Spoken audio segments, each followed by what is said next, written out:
ஒரு பெரிய முத்து வியாபாரி எல்லா தடவையும் முத்து வியாபாரத்துக்கு தனியா போவான். ஒரு தடவை தன் மனைவியை கூட்டிட்டு போறான். மனைவியை கூட்டிட்டு போய் சொல்றான், நான் பகல்ல வியாபாரம் பண்ண போகும்போது நீ பட்டணத்துல இருக்கையிலே வெளியே போய் எல்லிடம் பாரு. அவன் முத்து வியாபாரம் பண்ண நேரத்தில் அந்த பெண்மணி ஊர் மொத்தம் போய் வெளியே எல்லாம் பார்த்துட்டு வரான். என்ன பயங்கரமா இருக்கு. அவன் சாயங்காலம் வந்தான். ராத்திரி 2 பேரும் சாப்பிட்டுட்டு அறையில படுத்திருக்கிறாங்க. அறையில படுத்திருந்த உடனே இந்த பெண்மணியோட மனசு சொல்லுது, ட்ரெஸ்ஸை மாற்றிட்டு ஒரு தடவை கூட வெளியே போ, இந்த வாய்ப்பு ஒரு பொழுது இனி வராது. முத்து வியாபாரி அறைக்குள்ள பூட்டி போட்டுட்டு அந்த பெண்மணி வெளியே போய் ஒரு ராத்திரி உலகத்தை மொத்தத்தில் அனுபவிச்சுட்டு அவன் தூங்கி கொண்டிருக்கும் திரும்ப அறைக்குள்ள வாரா. அறைக்குள்ள வந்து புருஷன் பக்கத்துல கண்ணை மூடி படுத்தவ அழ தொடங்குறா. அழுறா, நெஞ்சில் இடிச்சாள்றா. புருஷன் கேட்கிறான், என்னாச்சு? அவ சொல்றா, ஒன்னும் இல்லை. என்ன நடந்தது? கண்ணை மூடினதும் மனசாட்சி எழும்பிச்சு. ஒரு மனுஷன் நல்லா இருக்கும்படி பரலோகத்தின் தேவன் உள்ள வச்சு கொடுத்த யந்திரமாக்கும் மனசாட்சி தாவீது அது நல்லா அடிக்குது. கவர்மெண்ட் ஸ்கூல்ல பண்டு அடிப்பின் மணி அடி அது போல அடிக்குது தாவீது உள்ள. என்ன நல்ல ஆண்டவர் இல்லையா?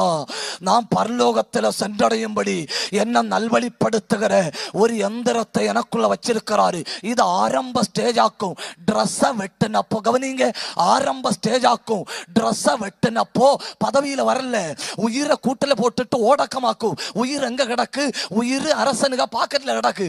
அப்படி ஓடிட்டு இருக்கும்போ வஸ்திரத்தை வெட்டினப்போ மனசாட்சி அடித்தது.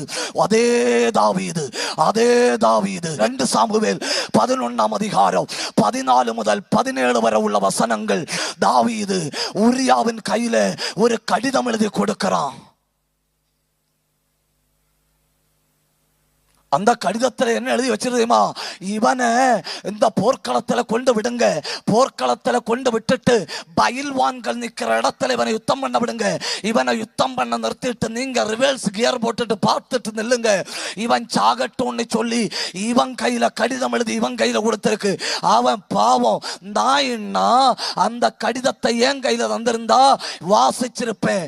வாசிச்சுட்டு என் பேரை மட்டும் வெட்டிட்டு வேற யாருக்காவது பேர் எழுதி ஏன் எதிராளியோட பேர் எழுதி ஸ்தோத்திரத்தோட கையில கொடுத்திருப்பேன். அவன் நல்லவன்.